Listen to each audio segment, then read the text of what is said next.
Hello दोस्तों, आप सभी लोगों का स्वागत है स्टडी विद राजा साहब पर। मैं प्रवीण सिंह आप सभी लोगों के साथ में, जैसा कि आप सभी लोग जानते हैं, लगातार यूपी टीजीटी की मैथ्स की क्लासेस लेकर के आ रहा हूं। और यूपी टीजीटी की मैथ्स की क्लासेस के अंतर्गत हम त्रिकोणमिति टॉपिक कंप्लीट कर चुके थे। एपी, जीपी, एचपी एंड प्राकृत संख्याओं के घन और वर्गों के योग जो है उसके बारे में हम बात कर चुके थे। आज हम एक न्यू टॉपिक स्टार्ट करने जा रहे हैं और ये टॉपिक आपका कैलकुलस के अंतर्गत गिना जाता है, यानी कलन का ये एक टॉपिक रहेगा। और आपके सिलेबस में ये कहाँ दे रखा है सर? तो ये आपके सिलेबस में दे रखा है जो वास्तविक विश्लेषण यानी रियल एनालिसिस वाला जो टॉपिक है उसके अंदर आप नीचे अगर देखोगे तो आपके सिलेबस में एक चीज मेंशन है। मैं आपको पूरा पढ़ के सिलेबस के अकॉर्डिंग बता देता हूं, एक सेकेंड।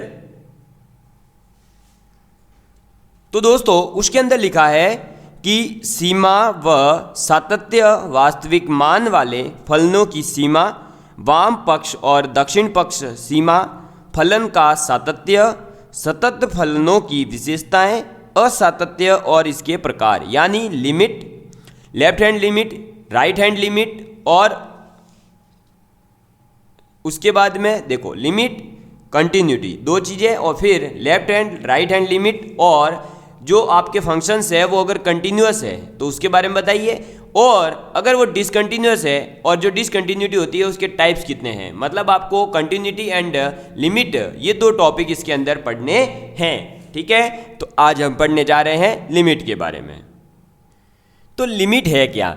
अरे लिमिट का मतलब देखो, वैसे तो हम जब भी झगड़ते वगड़ते भी हैं अगर, तो आपस में एक दूसरे को बोलते ना अरे लिमिट में रहे। तो लिमिट में रहने का मतलब क्या है, या लिमिट का मतलब क्या है?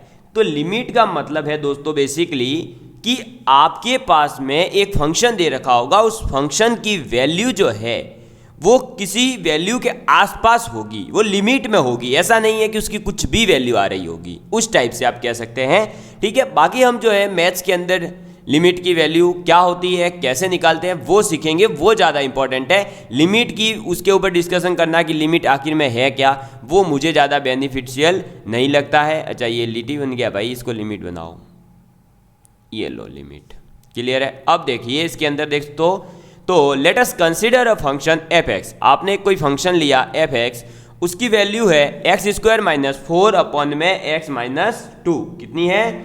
एक्स स्क्वायर माइनस 4 अपॉन में एक्स माइनस 2, जहां पर हमने कहा कि x इज इक्वल टू 2 के ऊपर ही आपको लिमिट बतानी है। किस पर? x is equal to 2 point के ऊपर। हमने क्या करा, इस x इज इक्वल टू 2 को डायरेक्ट लिमिट के अंदर पुट कर दिया। तो आप अगर जैसे ही इसके अंदर पुट करोगे तो ये बन जाएगा f of 2 is equal to X square यानी कि 2 का स्क्वायर यानी 4 माइनस 4 अपॉन में 2 माइनस 2। तो ऊपर भी 0 नीचे भी 0, और 0 अपॉन 0 जो होता है दोस्तों वो 1 नहीं होता है। ये बात आपको एक तो याद रखनी है। 0 अपॉन 0 जो है वो नॉट डिफाइंड है, इसलिए इसे हम कहते हैं इनडिटर्मिनेंट फॉर्म। क्या कहते हैं? इनडिटर्मिनेंट फॉर्म्स कहते हैं। लिमिट चैप्टर के अंदर अपन जैसे जैसे आगे बढ़ेंगे तो हम पढ़ेंगे 7 अलग अलग प्रकार की इनडिटर्मिनेंट फॉर्म्स के बारे में, जिसमें से एक होगी आपकी इनडिटर्मिनेंट फॉर्म 0 अपॉन 0, ठीक है।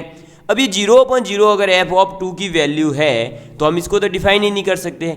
जब हम ये नहीं डिफाइन कर सकते तो क्या इस फंक्शन की वैल्यू डिफाइन नहीं है? नहीं, इसकी वैल्यू तो डिफाइन होगी।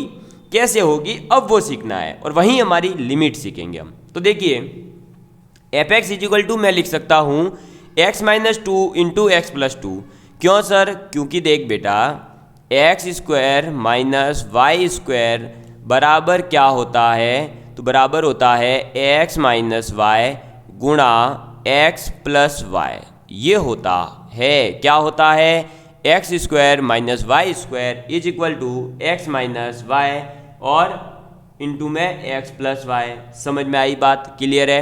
उसको हमने पुट कर दिया यहाँ, तो ये बन गया x माइनस 2 और x प्लस 2, क्योंकि 4 जो है वो 2 का स्क्वायर होता है, ठीक है। समझ में आ गई बात? क्लियर है। चलिए अब अगर x इज इक्वल टू 2 नहीं है, 2 होगा तब तो ये केस बन रहा है। x इज इक्वल टू 2 नहीं है तो इसका मतलब हम x माइनस 2 को तो काट सकते हैं, क्योंकि 2 के अलावा कुछ भी आप लीजिए, चाहे आप जो है कोई भी ले लीजिए, इसके अलावा एग्जाम्पल में आपने 3 ले लिया अगर x की वैल्यू, तो क्या हो जाएगा 3 माइनस 1, यानी कि 3 माइनस 1 करेंगे तो 1 आ जाएगा, फिर अपॉन में भी 3 माइनस 1 1 आ जाएगा, तो 1 1 तो कट ही जाएगा। ऐसे ही 4 रखोगे तो 2 2 आएगा, वो कट जाएगा जब x is not equal to 2 है तब। और अगर x इज इक्वल टू 2 ले लिया तो ये क्या हो जाएगा, नॉट डिफाइंड हो जाएगा। समझ में आई बात? ठीक है, तो अब जो x not is equal to 2 वाला केस है वो तो आपको समझ में आया होगा। आया, क्लियर हुआ थोड़ा सा लिमिट के बारे में? अरे समझ में आया कि नहीं? fx इज इक्वल टू अगर हमने 2 लिया तो क्या हो रहा था दोस्तों, x इज इक्वल टू 2 लेने पर तो ये नॉट डिफाइंड हो रहा था, लेकिन जैसे ही हम ये कहते हैं कि x is not equal to 2 तो हमारे ये लिमिट एग्जिस्ट कर रही है, और लिमिट एग्जिस्ट करके कितनी वैल्यू दे रहा है, x प्लस 2 दे रहा है। कितनी वैल्यू दे रहा है, x प्लस 2 वैल्यू दे रहा है। तो अब हम क्या करेंगे कि यही तो हम लिमिट लगाने वाले हैं, क्या यही तो हम लिमिट लगाने वाले हैं कि x is great left hand, या हम कह सकते हैं कि थोड़ा सा ज़्यादा होगा 2 से और थोड़ा सा कम होगा 2 से, लेकिन 2 नहीं लेंगे। तो ये जो थोड़ा सा ज़्यादा थोड़ा सा कम वाला केस है, जो कि है कौन सा, x नॉट इक्वल टू 2 वाला, उसी को हम कहते हैं लिमिट। देखिए कैसे, तो अगर मैं x इज इक्वल टू 1.9 लूँ तो fx की वैल्यू कितनी आएगी, 3.9। क्यों, 1.9 प्लस 2 हो जाएगा यानी 3.9। 1.99 लूँ तो आएगी 3.99। अगर मैं 1.99999999 इनफाइनाइट तक ले लूँ तो वैल्यू क्या आ जाएगी, 3.99999999 यही आएगी भाई। अरे यही आएगी, समझ में आ रही है ना बात, क्लियर हुआ? तो आपने एक चीज़ देखी कि जैसे जैसे x अपना 2 की तरफ बढ़ रहा है, x 2 की तरफ बढ़ रहा है, वैसे वैसे ये देखो x बढ़ रहा है ना 2 की तरफ, ये देखो सब 2 की तरफ बढ़ रहे हैं। तो आप इधर देखोगे कि ये सब भी किधर बढ़ते हुए जा रहे हैं, 4 की तरफ। किधर बढ़ते हुए जा रहे हैं, 4 की तरफ। ये देखो मैंने लिखा है as x tending to 2 minus है, 2 माइनस मतलब 2 से तो कम है लेकिन 2 की तरफ बढ़ रहा है। तो आपका fx जो है वो 4 से तो कम होगा लेकिन 4 की तरफ ही तो बढ़ रहा है। अब 3.99 को आप लगभग 4 मान सकते हैं, 4 है थोड़ी एग्जैक्ट, तो 4 की तरफ ही तो बढ़ रहे हैं आप। तो ऐसे ही हमारा ये कंडीशन क्या हो गई, मतलब कि x is when tending to 2 then fx is tending to 4। और जब आप x की वैल्यू 2 से कम ले रहे हैं, चाहे कितनी ही छोटी संख्या कम ले रहे हो लेकिन 2 से कम ले रहे हो, तो आप 2 माइनस से रिप्रेजेंट करोगे। और 2 माइनस का मतलब ही क्या है, लेफ्ट हैंड लिमिट। यानी अगर आपने लिमिट निकालते टाइम जो लिमिट है आपकी उसमें माइनस लगा रखा है तो आप ये कहोगे कि आप लेफ्ट हैंड लिमिट निकाल रहे हो। सर इसका नाम लेफ्ट हैंड लिमिट ही क्यों रखा है, तो देखिए यहाँ इसको समझ लेते हैं तो राइट हैंड और लेफ्ट हैंड दोनों चीज़ समझ में आ जाएगी। सपोज करिए ये हमारा नंबर लाइन सिस्टम है, ये हमारी, इसके ऊपर हमने ये 3 नंबर ले लिया, कोई क्या लिया, 3 लिया, छोड़िए 3 नहीं लेते हम 2 ही लेते हैं क्योंकि 2 से हम समझ रहे हैं वैसे ही। तो हमने जैसे ही ये 2 लिया तो आपको एक बात समझ में आ रही होगी दोस्तों कि 2 से बड़ा नंबर जो भी होगा यानी 2 से ज़्यादा वाला नंबर होगा वो इसके किस साइड मिल रहा है, राइट हैंड साइड में। और अगर इससे थोड़ा सा भी कम नंबर होगा वो किधर मिलेगा, लेफ्ट हैंड साइड में, इधर ही मिलेगा। अरे इधर ही मिलेगा ना, इतनी बात तो समझ में आ रही है। ये आपने नंबर सिस्टम भाई छोटी क्लास में भी पढ़ रखा है, अब इसके बारे में तो क्या ही बताऊँ। तो 2 से बड़ा चाहे तो आप है ना 2.000000001 लिया है तब भी 2 से तो बड़ा है और वो कहाँ मिलेगा, राइट हैंड साइड में। और अगर आपने 1.9999 इनफाइनाइट तक 9 ले लिए हैं तो ये 2 की तरफ है लेकिन 2 से तो कम ही है, तो उसको हम क्या कहेंगे, लेफ्ट हैंड साइड। समझ में आई बात, क्लियर है, समझ में आ गई बात? तो आपको मेरे हिसाब से अब क्लियर हो चुका होगा कि लेफ्ट हैंड साइड और राइट हैंड साइड में अपन कैसे नंबर ले रहे हैं। और यहीं से फिर जो राइट साइड में अगर आप जा रहे हैं यानी पॉजिटिव आपने लगा रखा है तो आप कहोगे राइट हैंड लिमिट, अगर आपने नेगेटिव लगा रखा है तो आप कहोगे लेफ्ट हैंड लिमिट। तो इसका मतलब ये हुआ कि limit x tending to 2 minus, यानी जब आपका x 2 की तरफ टेंड करेगा वो भी लेफ्ट साइड से, तो f(x) is equal to value कितनी देगा 4। तो ये 4 जो है इसकी लिमिट हो गई, किसकी, इस f(x) की। समझ में आई बात, समझ में आ गई बात, क्लियर हो गया आपके? अरे बच्चा पार्टी क्लियर हुआ? बस तो फिर तो हमारा हम समझ चुके हैं कि लेफ्ट हैंड लिमिट कैसे निकालना है। लेफ्ट हैंड लिमिट का मतलब हम जिस भी पॉइंट के ऊपर लिमिट निकालना चाहते हैं, जिस भी पॉइंट पर लिमिट निकालना चाहते हैं उस पॉइंट से लेफ्ट हैंड की लिमिट कैसे निकालेंगे, उसके लिए हम उससे थोड़ा सा छोटा एक नंबर ले लेंगे और उसकी तरफ टेंड करवाएंगे और फिर उसको आप फंक्शन में पुट करोगे तो आपको पता चलेगा कि जब आप x2 की तरफ टेंड करवा रहे हो तो ये f(x) 4 की तरफ, यानी कि 4 आंसर। आगे बढ़ते हैं अब राइट हैंड लिमिट। तो देखिए x की वैल्यू 2.1, x की वैल्यू 2.01, फिर 0.0001 है। तो हम जैसे जैसे इधर जा रहे हैं हम किधर टेंड कर रहे हैं, वापस से 2 की तरफ, पीछे ही जा रहे हैं भाई, 2 की तरफ ही टेंड कर रहे हैं। 2 से बड़ा है नंबर लेकिन है तो हम 2 के आसपास ही, ऐसा थोड़ी है कि कहीं पहुंच गए 4-5 पे, 2 के आसपास ही है। तो आप इधर भी देखोगे तो ये सब भी किधर जा रहा है, 4 की तरफ टेंड कर रहा है। यानी जब आप 2 प्लस ले रहे हो तो 4 में भी तो प्लस होके मिल रहा है, चाहे कितनी छोटी संख्या प्लस होके मिल रही हो। तो आप इसको कहोगे राइट हैंड लिमिट, यानी limit x tending to 2 plus होगा तब भी f(x) आएगा कितना 4, और इस 4 को हम कहेंगे right hand limit at x is equal to 2। समझ में आ गई बात, क्लियर हुआ? समझ में आ गई ना, क्लियर है एकदम? तो अब देखिए दोस्तों, हमारे पास में राइट हैंड लिमिट और लेफ्ट हैंड लिमिट दोनों चीज़ें समझ में आ गई है। राइट हैंड क्या है, लेफ्ट हैंड क्या है, ये भी समझ में आ गई है। ये किसी नेताजी का कोई राइट हैंड और लेफ्ट हैंड नहीं है, ठीक है, ये अपने लिमिट की राइट हैंड और लेफ्ट हैंड की बात हो रही है।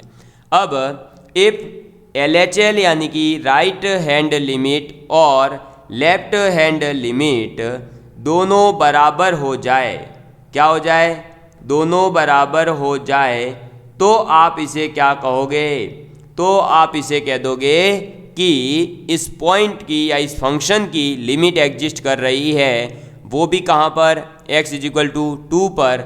और फिर आप इसको ऐसे लिखोगे limit x tending to 2 f(x) is equal to 4, यानी कि इस फंक्शन f(x) की जो है वो क्या हो जाएगी दोस्तों, इस फंक्शन f(x) की लिमिट x टेंडिंग टू 2 की तरफ जाने पर हमें 4 वैल्यू मिलेगी। तो ये जो 4 है ये इस फंक्शन की लिमिट है।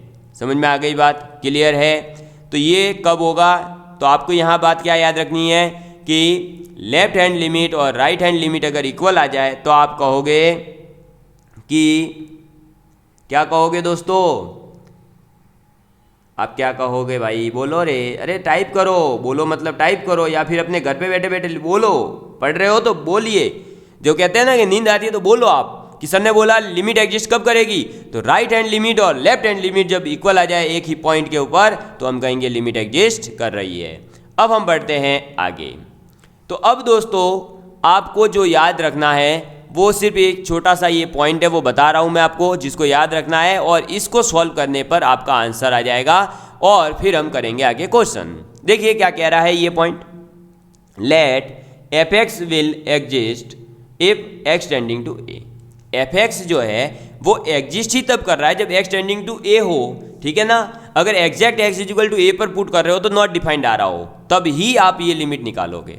फिर LHL at x is equal to a and RHL at x is equal to a दोनों इक्वल आ जाते हैं किसी एक फाइनाइट क्वांटिटी के, तो आप ये कह सकते हैं कि limit x tending to a minus f(x) is equal to limit x tending to a plus f(x) is equal to अगर b हो तो आप ये कहोगे कि किसी भी फंक्शन की लिमिट एग्जिस्ट करती है। समझ में आ गई बात? तो किसी फंक्शन की लिमिट एग्जिस्ट कर रही है, नहीं कर रही है, आपको सिर्फ इस इक्वेशन को याद रखना है और इसको सॉल्व करना है। समझ में आ गई बात? क्लियर है? याद है? समझ में आ गई ना बात? चलिए आगे बढ़ते हैं। अब तो दोस्तों आपको ये पता चल गया है, इसको याद रखना है। अब मैं करवाता हूँ आपको क्वेश्चन, क्योंकि क्वेश्चन से ही हमें ये समझ में आ जाएगा कि हम लिमिट कैसे निकालते हैं, क्या करते हैं। क्योंकि बार बार सिर्फ ये बोलना कि लिमिट एग्जिस्ट इधर करेगी, ये करेगी, उससे कोई फ़ायदा ज़्यादा दिखेगा नहीं। ये देखिएगा दोस्तों, अब हम करते हैं क्वेश्चन। तो क्वेश्चन है कि फाइंड लिमिट किसकी, ये जो आपका ब्रैकेट में x है, इसका मतलब ये नहीं है कि कोई x ब्रैकेट में बंद है। इस ब्रैकेट का मतलब है GIF यानी ग्रेटेस्ट इंटीजर फंक्शन। ठीक है, तो ग्रेटेस्ट इंटीजर फंक्शन में x है, उसकी लिमिट निकालनी है जब x टेंडिंग टू 3 है। सबसे पहले तो आपको ये पता होना चाहिए कि ये जो ग्रेटेस्ट इंटीजर ऑफ x होता है, इसकी वैल्यू कब क्या होगी। यानी कि देखिए इसकी वैल्यू जो होगी वो 2 हो जाएगी। कब? जब हम x इसके अंदर जो पुट कर रहे हैं वो x अगर 2 से लेकर के किसके बीच में हो, 3 के बीच में, 3 से छोटा हो, लेकिन तब तो इसका आंसर आएगा 2। और इसकी वैल्यू 3 हो जाएगी जब इसकी वैल्यू 3 से लेकर के 4 के बीच होगी। समझ में आ गई बात? ये ग्रेटेस्ट इंटीजर फंक्शन क्या होता है ये आपको पता होगा कि इसके अंदर जो भी फंक्शन है दोस्तों, उस फंक्शन की वैल्यू हमेशा ये अपने आसपास आने वाले ग्रेटेस्ट इंटीजर को आंसर देता है। यानी आप देखिए 2 से लेकर 3 तक, 2 इंक्लूड है, 3 इंक्लूड नहीं है, तो 2 से लेकर के आप इसमें अगर देखेंगे तो ये हम कौन से नंबर लेंगे, 2 से लेकर के 2.999, ये इनफाइनाइट तक हो सकता है। ठीक है ऐसे, लेकिन 3 तो इंक्लूड नहीं है।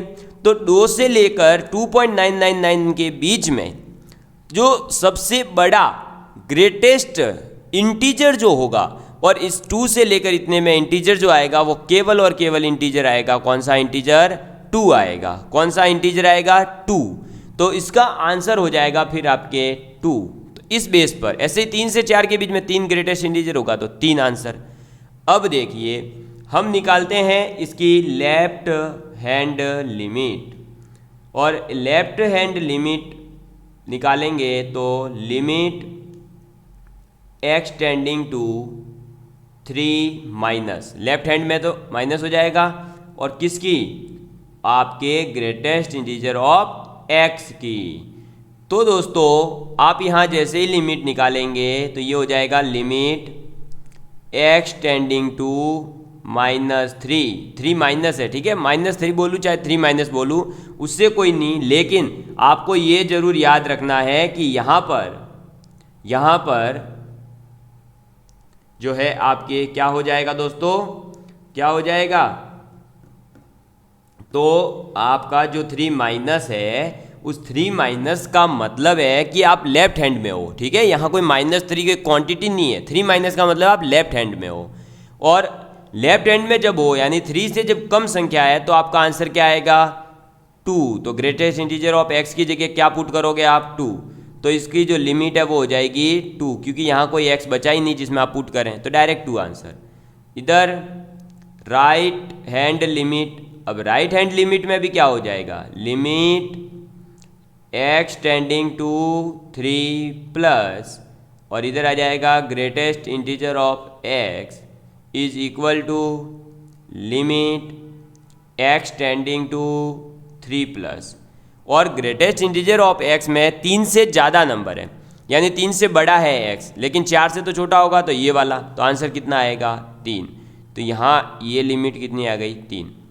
तो हमने देखा कि राइट हैंड लिमिट आ रही है आपके 3, लेफ्ट हैंड लिमिट आ रही है 2, तो क्या LHL is equal to RHL है? कह सकते हैं क्या? नहीं, ये तो नॉट इक्वल है। और जब RHL और LHL ही इक्वल नहीं है तो क्या होगा? लिमिट एग्जिस्ट करेगी क्या? नहीं। तो हम कहेंगे limit does not exist, limit does not exist. समझ में आ गई बात? क्लियर हुआ? तो आप कैसे राइट हैंड और लेफ्ट हैंड लिमिट निकालेंगे वो क्लियर हो चुका होगा मेरे हिसाब से। तो आप ऐसे लिमिट निकालेंगे फंक्शंस की और आप चेक करेंगे कि राइट हैंड लिमिट और लेफ्ट हैंड लिमिट क्या आ रही है, इक्वल आ जाए तो एग्जिस्ट करती है, नॉट इक्वल आ जाए तो डज नॉट एग्जिस्ट। बस ऐसे क्वेश्चन पूछे जाते हैं, एग्जिस्ट कर रही है या नहीं कर रही है। तो अब देख लेना आप तो क्वेश्चन कर करके, ठीक है। चलिए आगे बढ़ते हैं। तो दोस्तों हमने ये क्वेश्चन कर लिया, अब बढ़ते हैं आगे।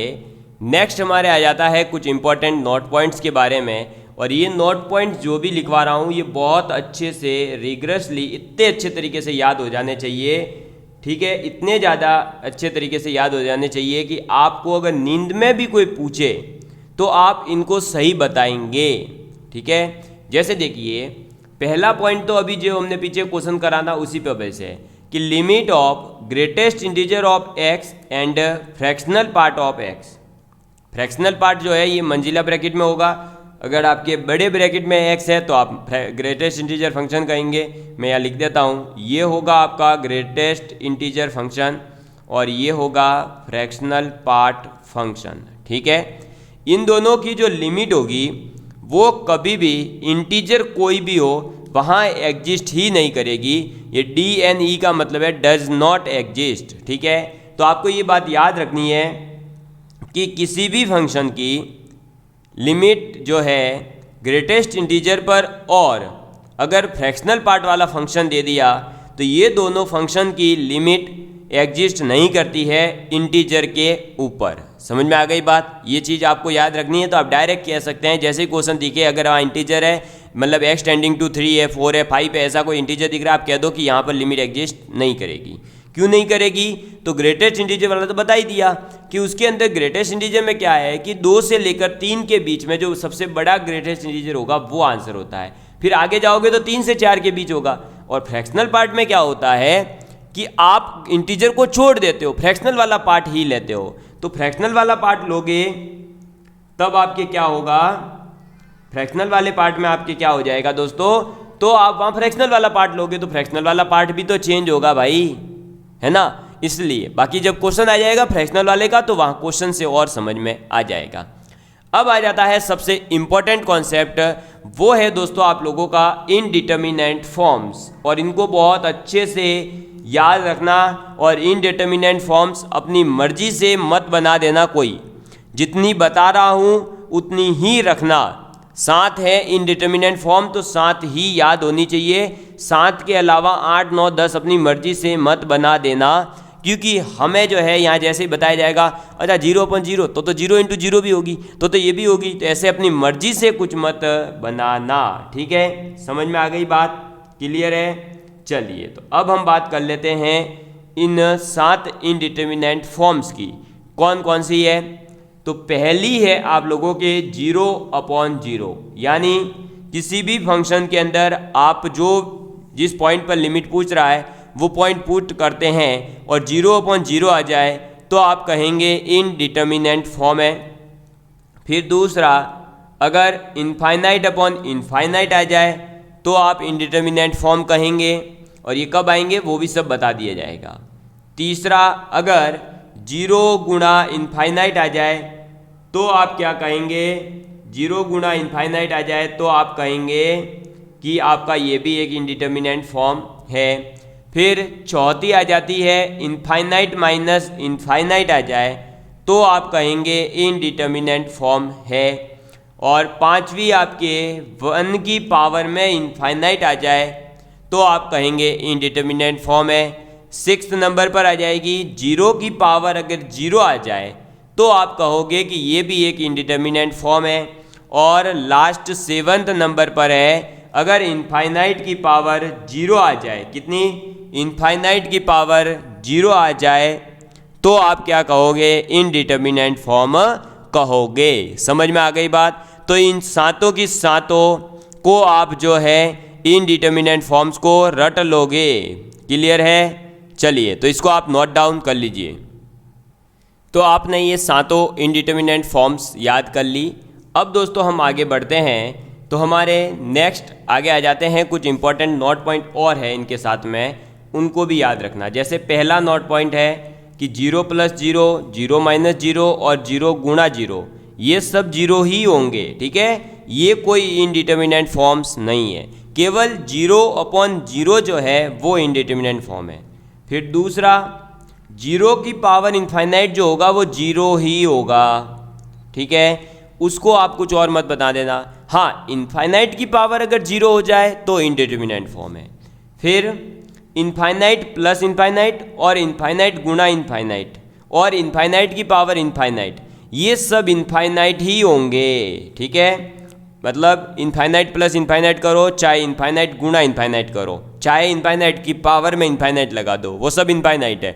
लेकिन इनफाइनाइट माइनस इनफाइनाइट और infinite upon infinite indeterminate form है। फिर 0 प्लस इनफाइनाइट और 0 माइनस इनफाइनाइट, वो हो जाएगा एक 0 प्लस है तो इनफाइनाइट और 0 माइनस है तो माइनस इनफाइनाइट। लेकिन अगर 0 गुणा इनफाइनाइट है तो इनडिटर्मिनेंट फॉर्म होगी। समझ में आ गई बात। नेक्स्ट, 0 अपॉन इनफाइनाइट है तो आप कहेंगे 0 आंसर, ठीक है। ये जो आपको 5 पॉइंट मैंने बाद में लिखवाए, ये इनडिटर्मिनेंट फॉर्म्स नहीं है। लेकिन हम क्या करते हैं गलती, कि हम ये जो 7 इनडिटर्मिनेंट फॉर्म्स बताई है इनको अच्छे से याद नहीं करते हैं और फिर एग्जाम में कंफ्यूज होते हैं और पेयर तो बन रहा होता है इन 5 में से, नॉट वालों में से, और हम समझते हैं ये भी इनडिटर्मिनेंट फॉर्म होगी, तो हम जो है इनडिटर्मिनेंट फॉर्म वाले फॉर्मूले लगा करके सॉल्व कर देते हैं और फिर आंसर आ जाता है गलत। तो इस चीज़ से बचें, इसलिए मैंने दोनों चीज़ें अलग अलग लिखवाई है। इनडिटर्मिनेंट फॉर्म्स केवल 7 है, 0/0, इनफाइनाइट अपॉन इनफाइनाइट, 0 गुणा इनफाइनाइट, इनफाइनाइट माइनस इनफाइनाइट, 1 की पावर इनफाइनाइट, 0 की पावर 0 और इनफाइनाइट की पावर 0। बाकी जितना भी जो भी बचेगा सब कोई इनडिटर्मिनेंट फॉर्म्स नहीं है, सबकी वैल्यू एग्जिस्ट करती है, ठीक है। चलिए आगे बढ़ते हैं। नेक्स्ट आ जाता है दोस्तों आपके 5 फंडामेंटल थ्योरम्स ऑन लिमिट। ये कुछ आपके सामने मैं थ्योरम्स लिखने जा रहा हूँ जिनको आप रिग्रेसली याद कर लेंगे, ठीक है। इनको याद इसलिए करना है क्योंकि इनसे डायरेक्ट अपना कई बार जो है क्वेश्चन सॉल्व हो जाएगा। सपोज करिए कोई एक f(x) फंक्शन है और उसकी लिमिट a पॉइंट के ऊपर l है, और एक कोई g(x) फंक्शन है, उस g(x) की भी पॉइंट a पर लिमिट है m। तो l और m ये दो लिमिट्स है आपके, ठीक है, दो अलग अलग फंक्शंस की, दो पर पॉइंट एक ही है। a पॉइंट के ऊपर ही आप f(x) और g(x) की लिमिट निकाल रहे हैं और आपके पास में क्या आ रहा है, l और m अलग अलग लिमिट आ रही है, ठीक, क्योंकि फंक्शंस अलग अलग है। तो अगर आप इन दोनों फंक्शंस को ऐड कर देते हैं, पहली क्या है कि f(x) प्लस g(x) कर देते हैं, तो हो जाएगा limit x tending to a f(x) plus limit x tending to a g(x), और इन दोनों की इंडिविजुअल लिमिट जुड़ जाएगी यानी l प्लस m हो जाएगा। तो अगर दो अलग अलग फंक्शंस की आपके पास लिमिट है तो उन दोनों फंक्शंस को ऐड कर दिया जाए, तो आपको अलग से भी लिमिट नहीं निकालनी ऐड किए हुए फंक्शन की। आप बाद में क्या करिए कि जो अलग अलग लिमिट्स हैं उनको ऐड कर दीजिए। फिर दो फंक्शंस का अगर डिफरेंस निकाला है यानी f(x) माइनस g(x) कर दिया, तो आप लिमिट का भी डिफरेंस निकाल दोगे यानी l माइनस m कर दोगे। फिर थर्ड, अगर f(x) गुणा g(x) है यानी दो फंक्शंस का आपने मल्टीप्लाई कर दिया, तो आप क्या करोगे, लिमिट का भी मल्टीप्लाई कर दोगे यानी l गुणा m कर दोगे, ठीक है। और अगर आपने दोनों फंक्शंस का डिवाइड कर दिया तो आपके लिमिट का भी डिवाइड हो जाएगा l अपॉन में m। लेकिन यहाँ कंडीशन रहेगी कि m is not equal to 0, ठीक है। m जो है वो 0 नहीं होना चाहिए, क्योंकि जैसे ही m 0 होगा लिमिट क्या हो जाएगी, इनफाइनाइट। तो लिमिट इनफाइनाइट हो गई यानी तो डज नॉट एग्जिस्ट कैसा केस बन जाएगा भाई, लिमिट तो एग्जिस्ट करनी चाहिए, ठीक है। समझ में आ गई बात, क्लियर है आप सभी लोगों के लिए। तो अब बढ़ते हैं हम आगे, तो आप इसको नोट डाउन कर लीजिए।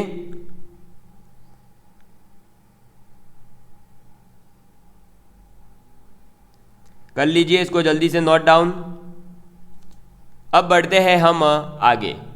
तो हमने 4 थ्योरम पढ़ ली, अब ये 5वीं थ्योरम हमारी आ जाती है कि अगर हम f(x) फंक्शन का किसी एक कांस्टेंट से और मल्टीप्लाई कर दें, k से सपोज करिए, तो आप अगर मल्टीप्लाई कर देते हैं तो फंक्शन कोई अलग नहीं होगा और ना ही आपको लिमिट अलग से निकालनी। आपके पास जो f(x) की लिमिट थी l, उसी का मल्टीप्लाई कर दो उस कांस्टेंट से, यानी k इंटू एल कर दो। और k क्या होगा, तो एक रियल नंबर होगा, कोई ना कोई पॉजिटिव या नेगेटिव नंबर रहा होगा। ठीक है, तो आप ऐसे जो है क्या कर दोगे दोस्तों, आप डायरेक्ट उसका मल्टीप्लाई कर दोगे। तो ये 7 इंडिटरमिनेंट फॉर्म्स पढ़ी हमने, लिमिट पढ़ी। अब हम ये सीखेंगे कि ये लिमिट किस टाइप के फंक्शन की कैसे निकाली जाएगी। अब हर बार हम जो है कोई लेफ्ट हैंड और राइट हैंड और ऐसे निकालने नहीं बैठेंगे हर बार। ठीक है, तो सबसे पहला आ जाता है method direct substitution method. Direct substitution method क्या कहता है कि अगर आपको कोई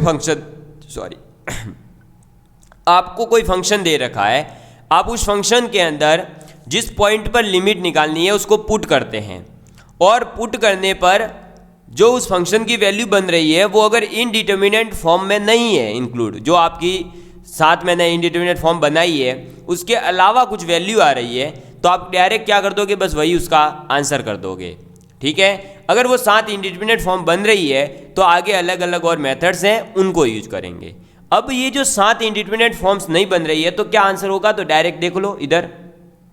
आप क्या करेंगे, इसके अंदर x = 0 पुट कर देंगे, तो ये आ जाएगा 0, भाई 0 का स्क्वायर 0 माइनस 4 गुना 0 0 प्लस 6 अपॉन में 0 का स्क्वायर 0 3 × 0 0 प्लस 2, तो ये देखो कितना बनेगा 6/2, यानी कि आ जाएगा अपने पास में 3। कितना आ जाएगा 3। समझ में आ गई बात, क्लियर है आप सभी लोगों के। चलिए, तो बस ये डायरेक्ट सब्स्टिट्यूशन मेथड है, इसमें पुट करो, अगर आंसर इंडिटरमिनेट फॉर्म नहीं है तो जो आ रहा है वही आंसर है अपना।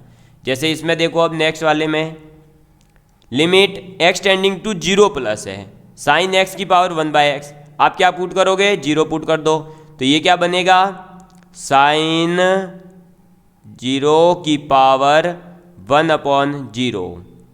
तो साइन 0 की वैल्यू कितनी होती है 0, और 1/0 कितना होता है, इनफाइनाइट होता है। अब ये बताइए 0 की पावर इनफाइनाइट जो होगा वो कितना होगा दोस्तों। अरे ये चीज़ मैंने बताई थी अभी जस्ट पीछे, ये देखो इंडिटरमिनेट फॉर्म इसलिए याद दिखाया था, 0 की पावर इनफाइनाइट जो होता है वो 0 होता है।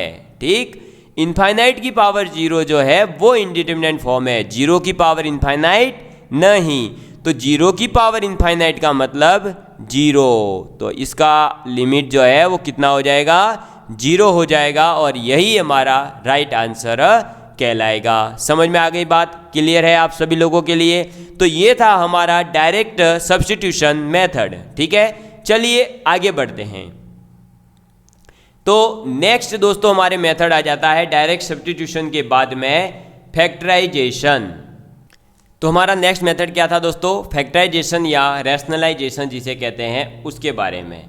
देखिए क्वेश्चन क्या है, लिमिट x टेंडिंग टू 2 है 2x² - 7x + 6 अपॉन में 5x² - 11x + 2। आप अब जो है देखते ही पता नहीं चलेगा ये रैशनलाइजेशन लगाना है या वो लगाना है। आप क्या करिए, सबसे पहले इसके अंदर 2 लिमिट पुट करिए, डायरेक्ट मेथड वाला। तो 2 × 2 का स्क्वायर 4 -7 × 2 + 6 अपॉन में 5 × 4 - 11 × 2 + 6 कितना हो जाएगा, तो 2 4 जा 8 -14 + 6 यानी कि ये 0 हो जाएगा, अपॉन में इधर माइनस के 22 और ये प्लस के 22। ठीक है, तो कितना हो जाएगा, अच्छा ये 2 है, 5 चौक 20 और इधर ये 2 यानी ये भी 22, तो ये कितना हो जाएगा 0। और 0/0 जो है वो क्या है दोस्तों, एक इनडिटरमिनेंट फॉर्म है, इनडिटरमिनेंट। ठीक है, अब ये इनडिटरमिनेंट अगर फॉर्म है तो इसका मतलब यहाँ डायरेक्ट तो पुट नहीं कर सकते।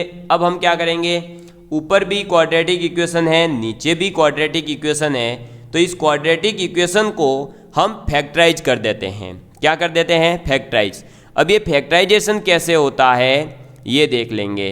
तो 7x + 6 ये एक क्वाड्रेटिक इक्वेशन है, इसके 2 रूट होंगे, तो हम इसको क्या लिख सकते हैं, देखो 6 दूनी 12 और इधर है 7, यानी कि हम इसको लिखेंगे ये x माइनस 2 इंटू 2x-3। आप इसको एक्सपेंड कर देना तो यही आ जाएगा, और ये क्वाड्रेटिक इक्वेशन है। फैक्टराइजेशन जो है अगर आता है तो बहुत अच्छी बात है, नहीं आता है तो जब मैं क्वाड्रेटिक इक्वेशन पढ़ाऊंगा तो इसको पूरा विस्तार से सीखेंगे कि इसके रूट वगैरह कैसे निकलते हैं। अभी बहुत बड़ा मेथड हो जाएगा। नीचे है 5x² माइनस 11x प्लस 2 बराबर 0। इसका फैक्टराइजेशन अगर हम करते हैं तो आ जाता है x माइनस का 2 और 5x माइनस का 1। ठीक है, तो हम इस क्वाड्रेटिक इक्वेशन जो ऊपर है इनकी जगह ये लिख सकते हैं। तो हम डायरेक्ट लिखेंगे x minus 2 multiply with 2x minus 3 upon में x minus 2 multiply with 5x minus 1। ठीक है, इसके अंदर अब क्या करेंगे, जो सेम है उसको काट देंगे। क्यों काटेंगे, क्योंकि हम ये मान के चल रहे हैं, हम लिमिट निकाल रहे हैं 2 के ऊपर, तो एग्जैक्ट 2 तो हम पुट नहीं करेंगे। 2 पुट करने पर तो इनफाइनाइट बन रहा है, तो हम 2 पुट नहीं करेंगे, लेफ्ट और राइट हैंड लिमिट निकालेंगे तो ये कट जाएगा। ये जैसे ही कटा हमारे पास में, अब हमारे पास क्या बचा, तो अब बचा 2x माइनस 3 अपॉन में 5x माइनस 1, ये बचा। अब आप इसके अंदर जो है लिमिट कौन से पर एग्जिस्ट करवानी थी, 2 पर। आप इसके अंदर अब जो है 2 पुट कर दीजिए, तो ये बनेगा 4 माइनस 3 अपॉन में 10 माइनस 1। कितना आ जाएगा, ऊपर आ जाएगा 1, नीचे आ जाएगा 9। तो ये जो 1 अपॉन 9 है यही इसकी लिमिट है और यही आपका आंसर हो जाएगा। तो आपने देखा कि हम पहले पुट करेंगे लिमिट डायरेक्ट पुट करने पर अगर इंडिटरमिनेट फॉर्म बनती है तो हम चेक करेंगे, अगर क्वाड्रेटिक इक्वेशन है तो फैक्टर है या रैशनलाइजेशन। आगे और भी अलग अलग जैसे जैसे क्वेश्चंस दिखेंगे आपको पता चल जाएगा कि कौन से में क्या लिमिट लगानी है। ठीक है, इसमें आप ये याद रखना, अगर ऊपर लीनियर इक्वेशन है नीचे क्वाड्रेटिक है तब भी आप फैक्टराइजेशन करके देखो क्वाड्रेटिक का, हो सकता है लीनियर कट रहा हो, या ऊपर क्यूबिक है नीचे स्क्वायर है तो आप चेक करो दोनों के कोई ना कोई एक आधा कॉमन आ रहा होगा, फैक्टराइजेशन वो कट जाएगा। ठीक है, मतलब ऊपर ज़्यादा पावर है नीचे कम पावर है तो आप डायरेक्ट चेक करोगे। वैसे हम इसका जो है एक ट्रिक भी आगे देखने वाले हैं जिसे कहते हैं लॉ ऑफ लव। वो ट्रिक भी मैं आप लोगों को बताने वाला हूं जिसमें आप ही डायरेक्ट ये क्वाड्रेटिक इक्वेशन देखते ही आंसर निकाल पाएंगे, लेकिन उसको तब जब हम पहले बेसिक अपना स्ट्रॉन्ग कर चुके हो। ठीक है, तो ये आपके सामने था क्वेश्चन, इसको आपने बहुत अच्छे तरीके से समझ लिया होगा। मुझे नहीं लगता है किसी प्रकार का अब कोई डाउट होगा। तो ये जो आपने आज सीखा 2 मेथड्स, पहला तो क्या सीखा, डायरेक्ट सब्स्टिट्यूशन मेथड, दूसरा क्या था दोस्तों हमारा ये फैक्टराइजेशन या रैशनलाइजेशन मेथड। इससे आगे की बात जो है हम अगली क्लास के अंदर करेंगे। और आज का मोटिवेशनल कोट है कि मोती कभी भी किनारे पर खुद नहीं आते, मोती कभी भी किनारे पर खुद नहीं आते, उन्हें पाने के लिए समुद्र में उतरना ही पड़ता है, उन्हें पाने के लिए समुद्र में उतरना ही पड़ता है। तो दोस्तों आप लोगों को भी टीजीटी क्वालिफाई करने के लिए मैथ्स अगर आपका सब्जेक्ट है तो इस मैथ्स के समुद्र में कूदना ही पड़ेगा। मैथ्स का जो सिलेबस है उसको बहुत अच्छे तरीके से तैयार करना ही पड़ेगा, तभी आपका सिलेक्शन होगा, अन्यथा सिलेक्शन नहीं हो सकता। और उसके लिए आपको जब free of cost study with Raja Sahab channel पर दी जा रही है मैथ्स, तो आप क्यों इनकी क्लासेस को पूरा देख करके अपने सिलेक्शन को निश्चित कर लें। ठीक है, तो जल्दी से जल्दी सभी दोस्तों तक अपनी इस क्लासेस को पहुंचाएं और आप भी जो है पूरी क्लास देख करके सभी लोग आप अपना जो है लाभ उठाइए इन फ्री क्लासेस का। धन्यवाद।